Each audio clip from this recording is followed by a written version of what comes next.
Hvala lepa za besedo, spoštovani gospod Načkov, cenjeni gostje, posebej še novinarji. Začel bom šaljivo in upam, da ne bo raven kulturna kaj trpela zaradi tega.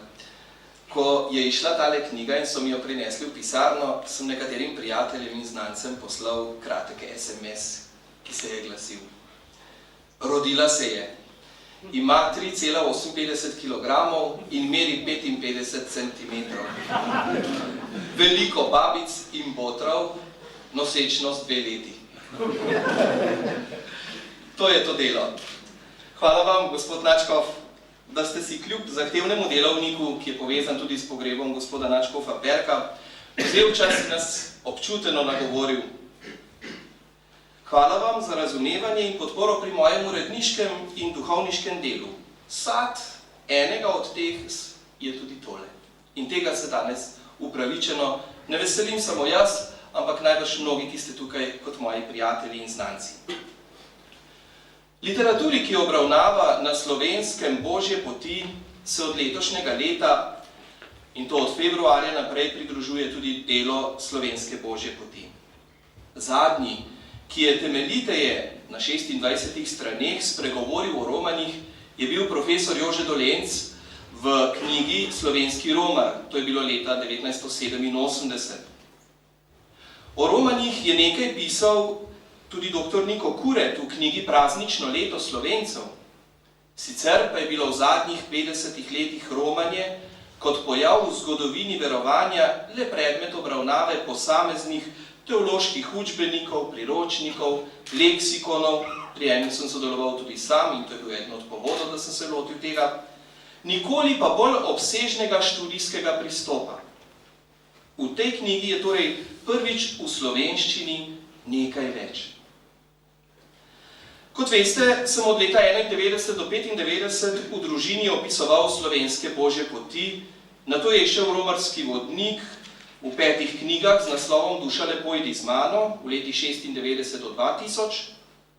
Na pobudo dr. Rafka Valenčiča in dr. Draga Ocvirka, ki ima na tem mestu izrekam iskreno zahvalo, sem se nato nekoliko bolj sistematično lotil obravnave pojava romanja. Povod za to delo je bilo sveto leto 2000. Tako je nastal prvi del monografije pod naslovom Romanje, popotovanje v veri. V tem delu, kot boste lahko videli, poskušam fenomenološko obdelati pojav romanja in obenem analitično predstaviti vse, kar romanje je in kar pomeni v družbi in verujoči skupnosti. Če bi želeli podati neko splošno definicijo romanja, bi lahko rekli, da je to potovanje posameznika ali skupine vernikov na določen kraj ali k določenemu svetišču, pri katerem si obeta Božjo pomoč. Pojav romanja je znan v vsej človeški zgodovini. Od takrat, ko je človek začutil notranjo potrebo po stiku s božanstvom, zato je z darovi in prošnjami začel zahajati na njemu posvečene kraje, pa vse do romanj, kot jih poznajo večja svetovna verstva, islam, hinduizem, budizem. Poseben del študije govori o krščanskih romanjih, kjer se srečamo s teološko razlago in z biblično utemeljitvijo. Nato pa sistematično prikažem razvoj krščanskih romanj skozi zgodovino. Temeljiteje so predstavljena svetoletna romanja in romanja mladih kot poseben fenomen katoliških romanj. Na koncu uvodne študije se seznanimo s pojavom romanj med Slovenci. Kot veste, slovenski izraz romanje izhaja iz besede Roma, Rim, ker je pač tja zahajalo največ naših romarjev. Sledi pogled romanj v preteklosti in danes. Spoznamo poti in cilje slovenskih romarjev po Evropi. Jeruzalem, Rim, Kompostela, Kelmoraj, Köln in Mariacel in tudi po domači deželi, od Turnišča do Strunjana, od Višari in Gospe Svete do Žežlja v Beli krajini. Ta del se tudi navezuje na drugi, obsežnejši del monografije z naslovom Božje poti pripovedujejo. V njem se sprehodimo po slovenskih božjih poteh v domovini in zamejstvu, ob odličnih fotografijah profesorja Marjana Smrketa. Glasbeniki poznajo virtuoze, znanstveniki genije, Mi imamo mojstra fotografije, Marjana Smrketa. Poglejte si slike in občudujte njegove mojstrovine. To delo je pravzaprav nadaljevanje, ta del je pravzaprav nadaljevanje ali bolje rečeno nadgradnja vodnika Duša Lepojdi z mano. Pri tem sta mi bila s svojimi nasveti v pomoč pokojni doktor Emilijan in doktorica Anica Cevc. Zato jima na tem mestu izrekam posebno zahvalo. Veste, medtem ko sem se pri pisanju vodnika bolj zanašal na vire in literaturo, ki sem jo dobil na terenu, torej pri župnikih, v župniščih ali pri ljudeh, tam, kjer sem pač obiskoval božjepotna svetišča, sem se pri sedanjih opisih skušal opreti predvsem na strokovno literaturo, ki je v zadnjih 10 letih odkrila marsikaj, res marsikaj novega. In to sem navedel tudi v zadnjem delu.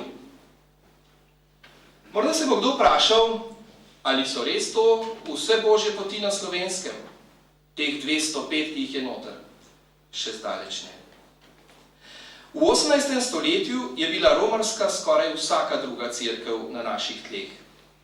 Merilo za to, in to bo kdo rekel, da je krivično, ampak naj povem, da sem pač pri družini, merilo za to, da sem jih tokrat uvrstil v svojo knjigo, so bile slovesnosti, ki so jih prirejali v zadnjih letih in smo o njih pisali v družini.